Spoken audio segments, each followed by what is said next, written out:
Middle Tennessee's only primetime news. This is Fox 17 News at 9, your Code Red station. Hurricane Helene expected to make landfall here very soon as an upgraded Category 4 storm. Here is a live look right now at Hudson Beach, Florida. This is just north of Tampa, and even though it is quite a bit a ways away from where Hurricane Helene is expected to make landfall, you can see storm surge already active there, pushing water from the shore.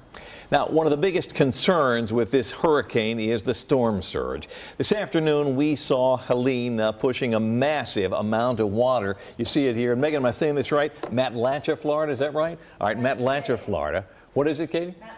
Matlacha, Florida. Now, keep in mind, this is about 400 miles south of where Helene is expected to come ashore just any time. And here's another look at Helene's strength. This is high winds here and waves that you could see along the beach. This is out at Treasure Island. Again, about 300 miles south of where the hurricane is expected to come ashore. Now, because of all this, Fox 17 News is in a code red weather alert. Everything that is going to be coming ashore down there will soon be causing problems here in Middle Tennessee. Well, Chief Meteorologist Katie Morgan with the specific threats and the timing. There's a lot going on out there in the weather world, and yes, we are going to start to see some local impacts nowhere near what they are facing in Florida, and you can see all of the rain stretching from and through Tennessee all the way off the coast of Florida. We're going to start with Helene's latest and current conditions here, getting ready to make landfall, I would say, in the next hour here. Landfall is officially when it reaches the center of the eye, not when the first part of the eye is pushing on shore. So it'll be another, I'd say, about an hour. Pressure continues to drop. Max wind speeds have been picking up 140 miles per hour, a dangerous and catastrophic storm getting ready to take shape here. These are some current wind gusts. A lot of the wind gusts this afternoon have been on that right side of the storm. So Cedar Key right now at 97 miles per hour. Tampa still sitting at 58, and the most intense part of the storm as well to the north of it here. Some other wind gusts include 34 in Tallahassee at the moment and Perry at 52. But again, the worst of these wind gusts have yet to make their way onshore. So we'll continue to push inland, reaching us by Friday afternoon, potentially as a tropical storm still, and then we'll meander around Tennessee as we go through the weekend, which is just going to keep the rain around for us. What we have locally, a wind advisory in effect through Saturday morning. Winds 10 to 25 miles per hour, gusts up to 40. Of course, once the hurricane makes landfall, it will weaken greatly as far as the wind threat goes. The rain threat, however, will continue. For us, we have a flood watch in effect, 2 to 4 inches of rain with pockets up to 6. A lot of this is going to come on Friday, and while I do think most of the rain will be able to soak into the ground okay, we will have some isolated flooding issues. We do have showers already moving in. This is all part of Helene, and this is just the beginning of what we will find here. Again, zooming out, you can see where the eye is, and it stretches all the way through Tennessee and into Kentucky. So we walk you through the overnight hours and into tomorrow morning. I would say after midnight, we will start to see more of those showers fill in and move across much of Tennessee all the way through Friday. We've got an extended look at future track. We'll talk more about wind threats for us, some of the impacts we could feel. A lot going on. We'll have all of it coming up in your Fox 17 Code Red forecast. Katie, thank you. Those living along Florida's Gulf Coast are hoping that the days of preparation that they have put in will help them to sort of ride out this storm. Reporter Megan Scarino tonight with how the locals are handling the strong wind and the rain that's already arrived. It can definitely get hairy out there. Double red flags don't scare these Gulf Coast surfers. Jason Tuno is a lifelong resident who wanted to test out his brand new board on the same day Helene would make landfall. We've got red flags flying. Why'd you get in the water?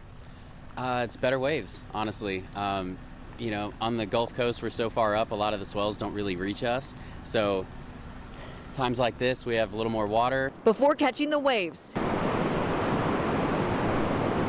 he did make sure some preparations were done at home. Everything outside had to come inside. You know, sorted out my garage so my car could fit in there if things got kind of crazy. Meanwhile, for Melinda Petkov, the hours before Helene's landfall were filled with all work and no play. We're just making sure that we don't get water in the house. So we've moved We're moving stuff up to the second floor right now just to be prepared. This will be her first hurricane in this home. 3 to 6 inches of rain is forecasted to fall in the area. Petcoff's neighbors warned her to be ready for rising water.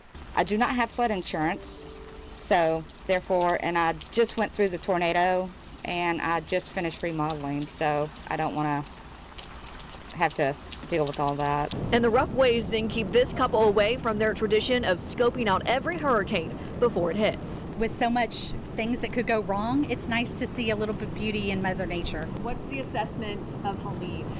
So Helene is probably third after Michael and Katrina. So, but it's pretty bad. The waves, and I expect they're going to get worse as the real storm really moves in. That's something to see. Now, in less than 10 minutes, Fox 17 News is going to be talking with the family of a first responder who had to stay in Tallahassee because he had to work, and the family is riding out this massive storm right there at the house. New tonight, a Robertson County family turning to Fox 17 News for help after they say cars continue to slam into their home. The family asking the Tennessee Department of Transportation to put in a guardrail several times, only for the agency to say no. Fox 17 News' Caitlin Miller in Cross Plains, where a vehicle slammed into their home just 2 days ago. The family we spoke with here in Cross Plains walked us through what typically happens when a car crashes into their home. So the car speeds over this curve right behind me, lands on this side of the property, makes its way, jumps up off this ditch, jumps over this road in front of me, then flies into this property, rolls a few times, and then ends up hitting their home. Lena Wargo and her family live off Highway 25 in Cross Plains. She loves her home, but says the location is a nightmare. That window right there is where my son sleeps. Because she says multiple cars, trucks, and motorcycles have crashed into their home. Most recently, this week, a car struck their home right next to their son's room. You could stick your hand out the window and touch it. And then we realized how close it was right to his head. A blessing. Wargo emphasizes that her son and the driver are all okay. But she says the issue is people are going 90 miles per hour around this curve when she explains people should be going 15, and then they fall into the ditch. We brought out a tape measure to see how steep this drop is, and we are looking just about 6 feet. Wargo says they've reached out to TDOT several times to put up a guardrail. They basically said that it wasn't necessary, that the people that were always intoxicated or there haven't been enough fatalities. She says they put up speed limit and caution signs that have been taken down by vehicles.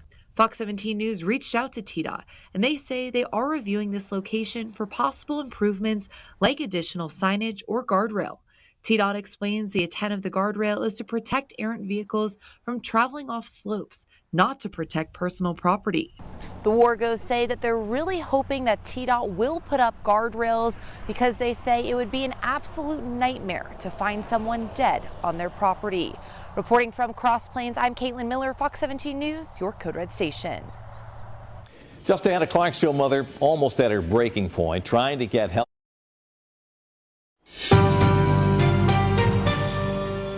Tonight in Crisis in the Classroom, an update on the story of a Clarksville boy with autism manhandled by a school teacher. Well, the Tennessee Department of Children's Services found that evidence of child abuse. But now the question, what happens next? Fox 17 News' Amanda Chin sitting back down with the boy's mother to get caught up on the latest developments.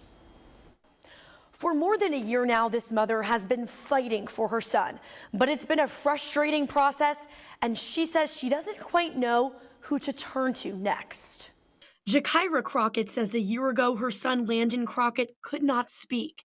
He had no way of telling his mother what happened at school. You not only hurt me and my son, but you hurt the whole special needs community. While Landon's now able to speak some,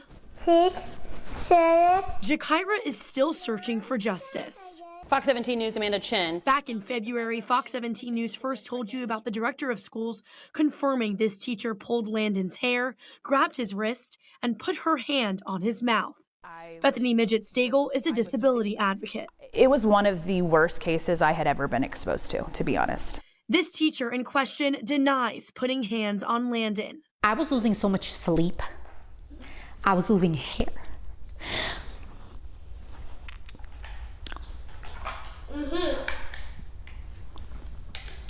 And I was not able to fully be the mom that I needed for my kid. It hasn't been easy for Jakira to get answers. The district attorney won't prosecute. There's no lawyer to help. People wanted so much money and I'm like, I can't afford it. I'm a stay-at-home mom. You know, like for a special needs kid. My husband's in the military. After airing our story, the Department of Children's Services reopened the case and found evidence of child abuse. This teacher has since appealed the decision, which means the case isn't settled, with court hearings getting pushed to January. Meanwhile, public records Fox 17 News received show the teacher in question put in her request for retirement a day before our initial story aired. Emails show the district had been made aware of our Fox 17 story before that request. The district approved her retirement. The district says by law and policy, employees are afforded due process, and adds for tenured teachers, state law requires written charges of dismissal to be presented to the school board for approval. You want to go build some blocks? Jakira hopes that speaking up for her son encourages other special education families to speak up for their children, giving a voice to those who oftentimes don't have one. Jakira also wants districts to do a better job at certified training for all teachers who may come in contact with special education students. We have also reached out to the attorney for this teacher, and we are waiting for a response. Reporting in the studio, I'm Amanda Chin, Fox 17 News, your Code Red station. Amanda, thank you. Crisis in the Classroom is Fox 17 News' commitment to you, our viewers, to expose problems in our schools and to look for solutions. If you have a story you think we should be covering, send an email to news@fox17.com, or you can phone our tip line. You see the number at the bottom of the screen, 615-266-4149. While some families in the Florida Panhandle evacuated ahead of Hurricane Helene, others hunkered down to ride out this storm. Earlier tonight, we checked in with Robin Dillmore, who is staying put in Tallahassee because her husband is a police officer working on the front lines of this storm. Robin is back now with us live. We're getting the update here. Robin, we've been following along since we last talked. Is your husband home and is everybody safe right now? He is home, yes. He was, he has the morning shift, so he came home about 5 o'clock, 5:30 this afternoon. And we've got all of our family here in the house, and we're hunkered down still. Good. That's got to be a good feeling. You've got everybody together under one roof. Have things picked up since we last talked? For sure. Very much so. We've had quite a bit of more rain, and then the winds have really started to pick up. Within the next hour, we're going to start seeing a lot of the heavy winds, the heavier winds, the ones that from the category 2 and 3 that we're really kind of afraid of for Tallahassee. Yeah, we're seeing some of that video you sent us there on your screen. Now, in your circle, did most people pick up and leave, or did most people decide to stay? It's about half and half. We had quite a few people. There's quite a few things going on in Tallahassee. We've got a big game coming up on Saturday, so we've got some people that went out of town for the game and just kind of went early, and then we've got some other people that did go ahead and evacuate fully. And then a lot of my circle, of course, has those first responders and essential workers, so they're still in town. All right, we still have to get through tonight. What are you most worried about heading into the overnight hours? The next 4 hours are going to be the biggest one for us. That's when landfall hits and we get all of the major winds. They're saying it's around 2-3 o'clock in the morning where we're going to probably maybe get some relief, but we're still going to have that rain. And then once the sun comes up, of course, all of the cleanup and trying to figure out if there's power or anything else is where we're at.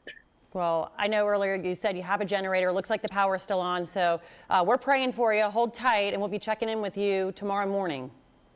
Sounds great. Thank you, Robin. And we continue to track Helene here again within the next hour, making landfall. The eye wall is now starting to make its way onshore here. There's Tallahassee, where we were just talking to Megan's family friend live.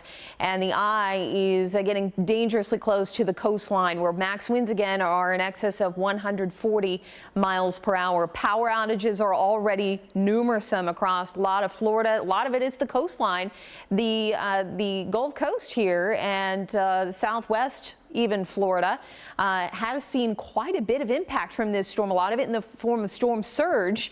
And the storm was well out offshore, 100 to 150 miles per hour. So impressive strength with Helene, and unfortunately the worst of it still to come, as the eye is going to be moving on shore here shortly. Biggest key impacts for us locally. Tomorrow morning is going to be the highest impact that we see as we look at heavy rain and gusts up to 40 miles per hour. Those higher wind gusts look to be more towards the plateau, but a brief gust up to 40, really area wide, it's not out of the question.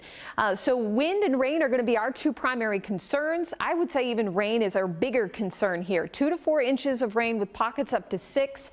And then again, those gusts up to 40 as we go through the day on Friday, with more of the intense rain coming in tomorrow morning. Tornado threat, not something that we're really concerned about this time around, because we're on the opposite side of the hurricane. We're on that left side this time around. Tornado threats out toward the Carolinas. As we take a look at our wind gusts here, this is Clarksville, Nashville, and Crossville. You can see that the models are indicating the potential for tomorrow morning. A few peak wind gusts upwards to 38 to even 43 miles per hour. It's not out of the question, but I think our highest wind gusts will occur tomorrow morning through about midday. It'll continue to be breezy as we head through Friday night and into Saturday, but really the highest impact coming in tomorrow morning. You can see that with future track here. Here's 5 a.m. Pockets of heavy rain here and training showers will be possible. That could lead to localized flooding for us as well. This is through 8 a.m. and notice the wall of water continues as we head through noon into the later part of the afternoon hours and then into the early evening. Notice that it does begin to break up a little bit to the east, but continues to rain west to 65 as it swirls around this upper level system that is gobbling up Helene essentially.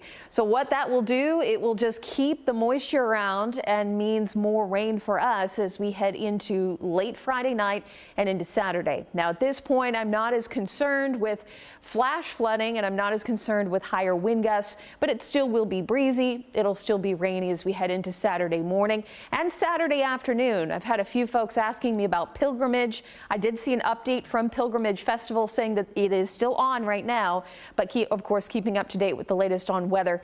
I think it is going to be very soggy from all the rain that we see on Friday. In fact, some of those Friday football games that are playing on Friday still are looking quite muddy as well. Into Sunday morning, a few showers left over. We'll talk.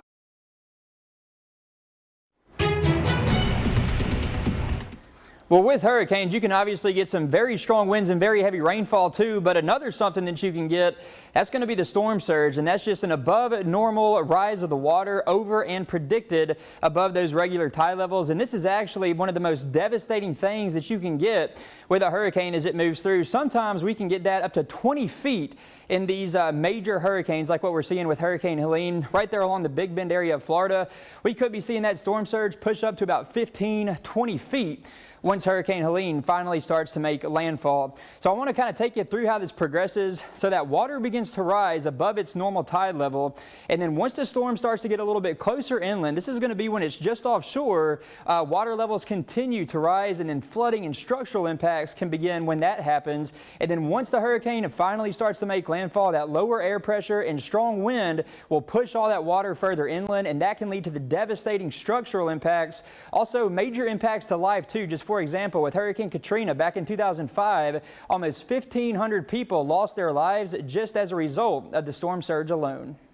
The president of Ukraine bracing for a new president of the United States. I'm Atral Nashar in Washington with how the future. Tonight, where Ukrainian President Volodymyr Zelensky asked President Biden for more help in the war against Russia. Long-range munitions and help to train F-16 fighter pilots, part of the latest support that the U.S. is offering. Fox 17 News' Atra Elnashar now taking a look at how the war in Ukraine is playing into the race for the White House. 2.5 years into fighting Russia's invasion, Ukraine's leader expressing gratitude for America's help and pitching his plan for victory. Ukraine seeks permission from the U.S. to use long-range missiles against Russian bases, launching attacks on eastern Ukraine. Now, President Biden isn't ready and may not ever grant that permission. Russian President Vladimir Putin just suggested Russia could use nuclear weapons against nations that participate in or support an attack on his country. We're making it clear we stand with Ukraine now and in the future. Zelensky is well aware that there will be a new administration at noon on January 20th, either a President Harris who's expected to keep up U.S. support or a President Trump who's boasted a relationship with Russian President Vladimir Putin. Of course, I would want that no matter who is elected, that Ukraine does not suffer. Trump claims he can bring peace, but doesn't explain how. We're stuck in that war unless I'm president. I'll get it done. The former president now casting doubt on Ukraine's future as a nation. You have a country that has been obliterated, not possible to be rebuilt. It'll take hundreds of years to rebuild it. In an interview with The New Yorker, Zelensky says, "My feeling is that Trump doesn't really know how to stop the war, even if he might think he knows how." Zelensky said Trump's running mate, J.D. Vance, is too radical. Referencing Vance's proposal to end the war that includes Ukraine giving up territory, Zelensky said, "Let Mr. Vance read up on the history of the Second World War, when a country was forced to give part of its territory to one particular person." Some Republicans rushing to Trump and Vance's defense by scrutinizing Zelensky's visit to a Scranton, Pennsylvania ammunition plant on Sunday alongside state Democratic officials. House Speaker Mike Johnson claims the visit amounted to election interference. The White House insists the visit was business as usual and points out just 2 months ago, Zelensky traveled to Utah, where he participated in events with Republicans. In Washington, I'm Atrell Nashar. What happened at Brookmead? We were all heartbroken and devastated. Do we have to relive that? In the high cost of homelessness, advocates are demanding change after someone visiting Old Tent City found a newborn baby living in a massive homeless camp. 2 years ago, a similar situation where a toddler actually died shortly after leaving a homeless camp. Fox 17 News' Kylie Walker with the steps to make sure that this child does not suffer that same fate. A concerned viewer sounded the alarm to me on this issue by messaging me on Facebook. So I did check in with various city leaders to confirm these details. Now, MNPD does tell me that DCS arranged for the infant to be cared for by a third party after all of this. Now, DCS, I also spoke with a spokesperson who confirmed their involvement in this investigation, but say they couldn't go into much detail. A baby girl found living in horrible conditions on Wednesday inside this encampment. The discovery was made by someone who visited the camp and later called police. Something has to change. Community advocate Barry Dupnick was at Old Tent City at the time helping with cleanup efforts when he was approached by an officer. Then he had stated that he had received a call that there was a 1-month-old down in the camp. And as I was speaking to him, you could see smoke also coming from down in the camp from where they were burning items. Dupnick has witnessed firsthand the drug use and crime in the area. It just is not a safe place for them. We asked Metro Nashville police if drugs were found near the newborn and if the child was in imminent danger. They said no charges are currently being filed against the mother, but the baby is now with a third party. And are the people that are around that child able to care for that child? That was not the case for Ariel Rose. Dee Dee Bird was a strong advocate for Ariel Rose, the 23-month-old who died from fentanyl soon after police found her with her parents living in the Brookmead Park homeless encampment. Jonathan, that kid is not supposed to be here. DCS investigators found the day before Ariel's tragic death, her aunt, who held legal custody at the time, dropped the toddler off to visit family at High Road Place in North Nashville, which was a halfway house. I think it's obvious that they need more monitoring by what happened to Ariel Rose. With Ariel's tragic death, Bird wants to ensure the baby found in Old Tent City does not meet a similar fate. Is DCS, is the community going to do a better job this time? Why do we have to do this over and over again? Now, DCS say again that they can't go into much detail on how a child is monitored through this process, but they do tell me in more broad cases, a process usually involves regular visits between bio parents and their children while the child is being cared for by a kinship guardian or a foster family. So, of course, this is a story that I'll continue to track. For now, reporting in downtown Nashville, Kylie Walker, Fox 17 News, Dakota Station. Fox 17 News has been tracking the high cost of homelessness for almost 4 years. You can see all of our previous reporting, including our award-winning coverage of toddler Ariel Rose, on the Fox Nashville YouTube channel. Hurricane Helene is so large that it can easily be seen from outer space. This is video from the International Space Station, and it shows Helene from roughly 250 miles above the surface of the Earth. Our chief meteorologist, Katie Morgan, will have an update on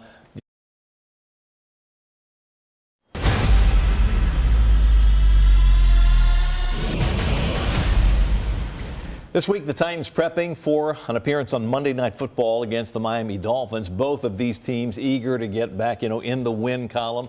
Titans 0-3 on the year. The Dolphins have won 1 game and lost 2 after losing their quarterback, Tua Tagovailoa, to injury.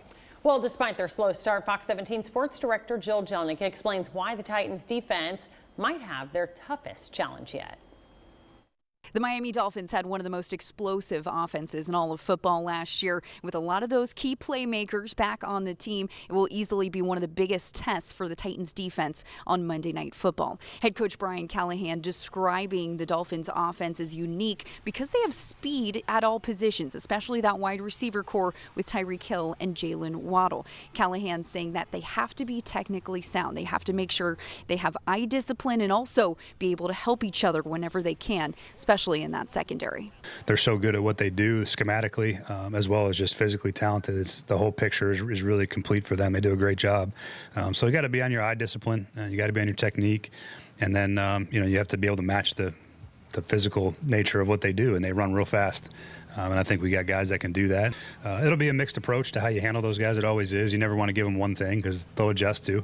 But that's how I think the battle will play out, and you got to find a way to win more downs than they do. I mean, they've been doing it for a long time. This offense has been explosive for a long time. So, I mean, it's not a shock.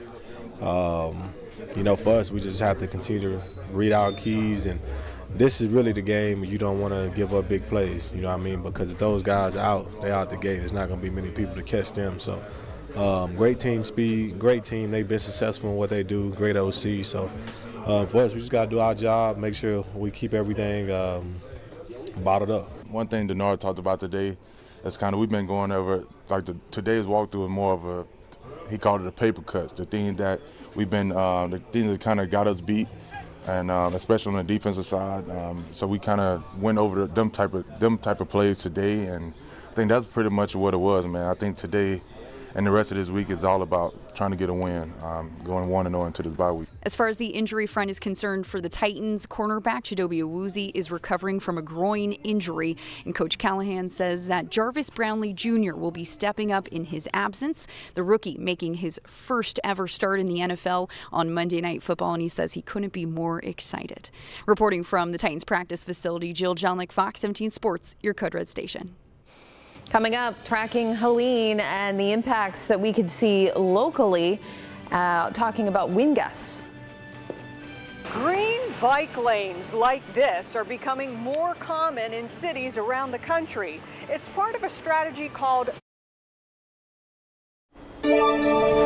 Driving on U.S. roads has become more dangerous over the past decade or so. In fact, deadly crashes are up a full 30% since 2014. Well, here in Nashville, NDOT is implementing a plan to reduce the speed limit on busy roads in an effort to try to save lives. In tonight's Spotlight on America report, Angie Moreski shows us how plans like this are working nationwide. More than 40,000 people are killed every year on our nation's roads, and the numbers are especially troubling for pedestrians and cyclists. My biggest concern is always being hit by a car. Philly Bike Action organizer Chris Dasher and his fellow cyclists have had enough. City Council. God, please, now. They're calling for better protection for cyclists and pedestrians after 3 people were killed in just a few weeks this summer, including a beloved pediatric cancer doctor who was run down by a speeding driver in a bike lane. It's been really a heartbreaking summer. This didn't have to happen. It didn't have to be that way. And it's not just Philadelphia.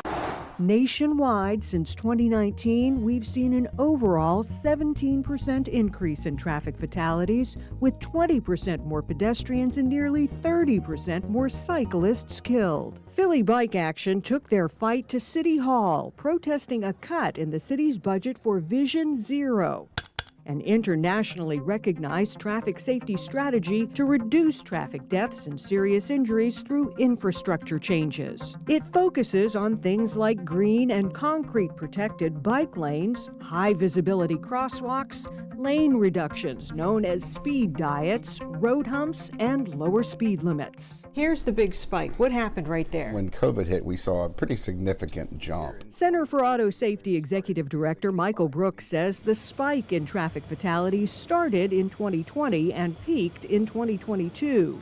The leading causes: speeding and aggressive driving, distracted driving, alcohol and drug use, and lack of seatbelt use. The data suggests that from the pandemic through, now, most of the people who are engaged in these risky behaviors are men and young men.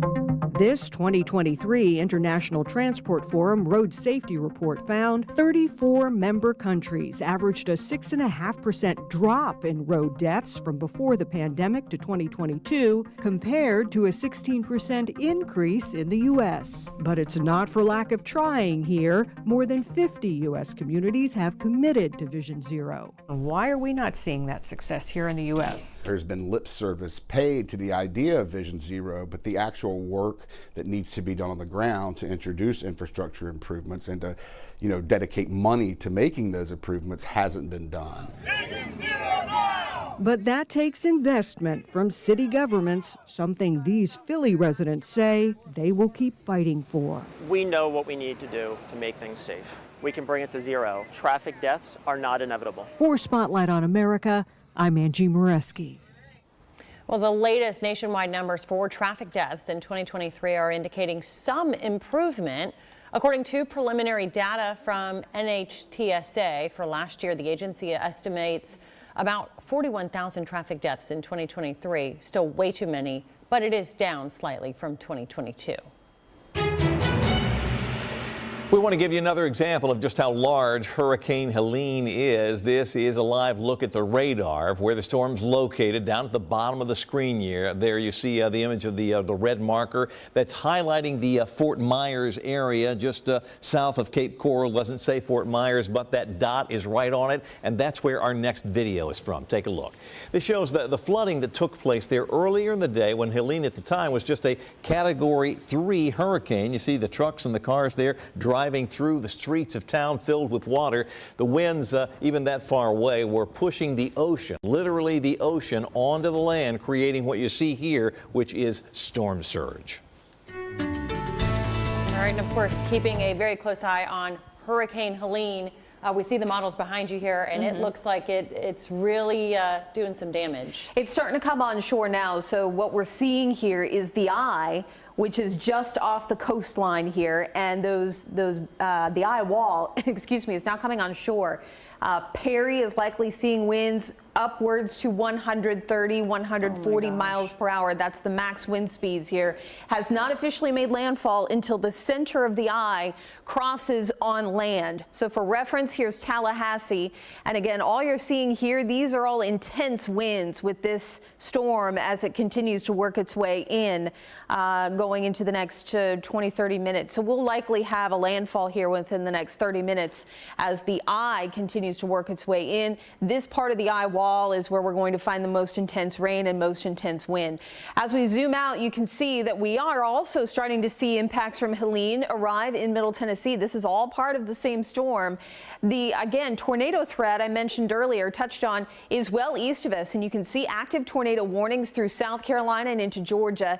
That is where the best rotation is within a tropical system, that right side of the storm, and we are going to stay on the left side of the storm for much of the event. So again, we're not as concerned with tornadoes with this one. Flooding is going to be our main concern here. These are all the active flood watches, and all these bright pink greens, these are flood warnings that are in effect. So there's a lot of real estate here across the southeast and even into the mid-Atlantic that is dealing with the potential for flooding. We've already seen, I've seen several reports even in North Carolina today of flash flooding in and around the Asheville area. Flooding continues to be a problem for us on Friday. That's really our big day. We are going to be interacting with this upper level low. So Helene is going to be kind of sucked in or just engulfed with this upper level low that's to our west. And basically what it's going to do is just kind of hang out here throughout the weekend. It's going to enhance our chance for rain for Friday, which is again why flooding is going to be our main concern here. Remember, with urban impacts, flash flooding can be a problem where the rain can soak into the ground, but where we have areas of concrete, it can't soak in as well. Storm drains become overwhelmed, and that's where we can end up with urban flash flooding. I do think that'll be possible. A lot of flooded roadways for tomorrow, and creeks and streams that'll be on the rise as well. Bigger rivers I'm not as concerned about, but those little tributaries, creeks and streams, those are going to be the ones that we need to keep an eye on. Current power outages, this just continues to deteriorate here. I was just looking at this 10 minutes ago, and now we're looking at upwards to 80% of one of the counties here in Florida without power. So a lot of the Florida coastline now, a lot of this is rural, of course, but still we're looking at these will increase over the next several hours as the eye wall comes on shore. Again, local impacts. This is a minor impact event for us. Localized flooding, creeks and streams for us, maybe a few trees down that are a little weaker, or localized power outages possible. Here's a look at your 7-day forecast. Tomorrow's our action day, and then we get into the weekend. It'll still be somewhat rainy and stormy, a bit breezy on Saturday. We do finally begin to dry out going into next week. So the Titans are hoping to turn their season around Monday night against the Dolphins after beginning the season 0-3. So tonight, our viewer poll asking you the question, should the Titans make starting lineup changes before Monday Night Football, before this big showcase to the rest of the country? Here are the results on your screen. 325 people are voting tonight. 73.5% say yes, change it up. 26.5% say no. This poll is live right now. To cast your vote, you can scan the QR code there on your screen. It will take you to our X page. You can also find it by our handle, which is @FoxNashville. Keep these. In consumer news tonight, Disney Plus rolling out a paid sharing program after announcing a short time ago a plan to crack down on password sharing. Well, the company says streaming users will be able to pay an additional monthly fee to share their subscription with people who don't live with them. The extra member add-on will cost $6.99 a month for a basic plan or $9.99 for a premium subscription. Only one extra member is allowed per account. A new international flight, the In your community, a new nonstop international flight from Nashville starts in the spring. This is fun. It is from B&A to Iceland, of all places. Iceland Air is the airline. It's going to start offering flights to and from Nashville in May. Now, it could be a cost-effective way for you to get some connecting flights to many parts of Europe. Despite its name, the weather in Iceland is actually fairly moderate. Looked this up a short time ago. The average annual temperature from June to August, 54 degrees with the overnight lows in the mid-40s, so light jacket. Not too bad. Switching gears here, though, back here at home, a live look here in the U.S. out of Hudson Beach. This is courtesy of Fox 13 WTVT in Tampa Bay. The latest on this Cat 4 storm before it makes its way here to Tennessee.